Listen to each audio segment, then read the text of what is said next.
Magic's multiverse is vast and diverse. From magical Europe to magical Europe to magical Europe to magical Europe to magical Europe to magical Europe to literal hell. But are any of these places that you'd actually want to live? That's where this video series comes in. Please join me as I rank every single plane to see how they stack up in terms of livability. For the planes that we know a lot about, I have developed a complex index for determining livability, but that's for the next video. Because for every plane that players care about, there are 2 or 3 that they probably don't. For every Innistrad or Ravnica, there's a metal island. Before we get to the planes with features like being cared about or having more than 0 to 2 pieces of artwork, we have to talk about the planes that we barely know anything about. We need to talk about the loser planes. Let's begin. First off, even compared to the other planes that we don't know anything about, we really know nothing about Aranzur, LK, Obsidius, Avelia, and Vatiquaz. They've received a single mission each with no accompanying artwork. Additionally, the planes of Girardin and Scala were destroyed, and are thus literally unlivable. Now, onto the planes that we can actually talk about. Hell is just hell. I really shouldn't have to explain to you that living in hell would be bad. It's hell. The Nether Void is just the 2 most dangerous places in Minecraft put together. Also, for what it's worth, the only card depicting this plane was drawn by a terrible person. There is disagreement on whether the Abyss is an actual plane or not, but what there isn't disagreement on is that this place is no good. It's just discount hell. Torvada has a crack that makes people crazy. Asgol is a world of volcanoes, sacrifices, and zombies. And it sounds like a World of Warcraft knockoff. All of Azoria's native life was destroyed by Freyalise in an ultimately futile attempt to defeat Tavash Zazat. Wow. Similarly, GASTAL is an abandoned wasteland. No annoying neighbors, I guess.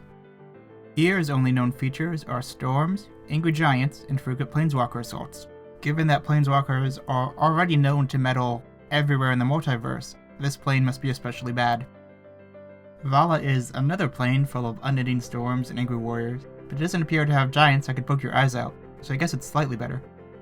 The 7 planes of Parnash have a bunch of dungeons. Also, the Magic Wiki has a statement that is both typographically incorrect and quite ominous.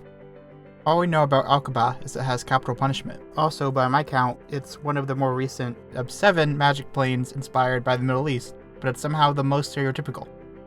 Ikair has titans, Katerans, sleep-inducing ghosts, and worst of all, Narc goblins. Gargantikar has big bugs, and not even cool bugs, just gnats.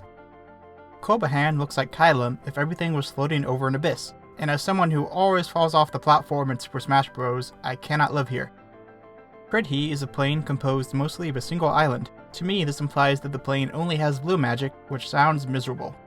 Karsus mixes combat and big crystals, which to me seems like a real workplace health and safety violation. KEPHALAI has a totalitarian government. Other than that, the most notable thing about it is that it had a museum. I like museums, but not enough that I would live somewhere just because it used to have one. GOBAKHAN is just Tatooine with worse storms. Its entire point of existence is to be less interesting than other planes. Kaldheim is really cold, and this creep hangs out there. No plane that allows that haircut can be trusted. Arcos is described as a plane in which day and night intermingle, creating a twilight in which one never knows what is a dream and what is reality. To me, that sounds like a super inconvenient place to live. Fabusin has weird pea-pot creatures. I don't even like peas. LUVION looks all pretty and peaceful, but it's apparently under the control of some sort of poorly drawn Grimace knockoff. Morganda is boring, and when it's not boring, it's terrifying. That's just a bad combination. We don't really know anything about Metal Island, but the name is dumb, so I don't want to live there. I don't like stairs, so I don't want to live on XEREX, which appears to be made entirely of them. Call me back when you get an elevator. Mongsing has nice mountains and convenient color coordination. Could be nice to live there. Galore is a faded, worn plane with mountains made of living flesh. That would be a no, but it does seem peaceful and advanced, so I'll give it a maybe. Mirankar has cool mage competitions, and everyone looks like the Blue Man Group. Pretty sick. If nothing else, the plane of Wildfire has an accurate name going for it. Better than the other fire plane Regatha, because it has trade and cooler outfits. Kyneth looks pretty peaceful, but it doesn't appear to have a whole lot beyond that. Kinshala has interspecies harmony and well-developed trade, plus it's fun to say. Iquitana looks like a rad laser light show. ERGAMON has pretty nature, and plus its name implies that maybe it's pretty comfortable.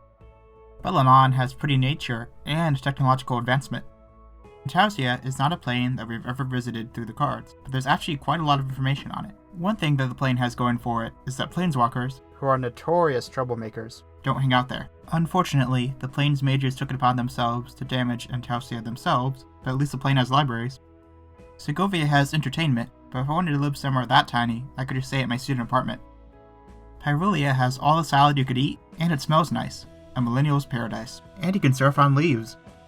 Morag is low-tech, but it's peaceful, pleasant, and resources are abundant. CABRALIN is a peaceful plane with lots of rolling hills and fields. Also, you might run into Davril Kane, the greatest character in Magic.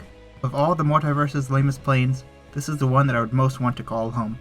And in the end, is it not fitting that the plane I've semi-arbitrarily chosen to top this dumb list is one with no cards, no art, and no story mentions beyond a throwaway reference in a novella and a single line in a short story from a supplementary product from 1994 that Wizardry released in 2008 by scanning the pages directly instead of transcribing them because they knew that it was unlikely that anyone would really care enough to justify the amount of work that would take. Is this video anything? Have I wasted a large chunk of my life? Is life inherently meaningless no matter where you choose to live it? Am I making this video in part to cope with the fact that in today's economy, I, as a young person, may never be able to own property in this dimension, so I make pretend about moving to some fantasy land? Am I unable to think of a joke to cut the tension and transition into the outro? The answer to most of these questions is yes. Thanks for watching. Please give a like and a subscribe, and comment your favorite of these planes. Was I too harsh on them? I argue no, but I'm open to changing my mind. Also, come back soon for my video on the livability of the major planes in Magic. I have lots more to talk about, and actual images for all the planes. Can't wait. Oh, and before I go, in my last video I promised to come up with a good joke about Treasure Cruise. My joke is Zomboat. See, Treasure Cruise is a boat, and the Sortai have a lot of zombies. You're welcome.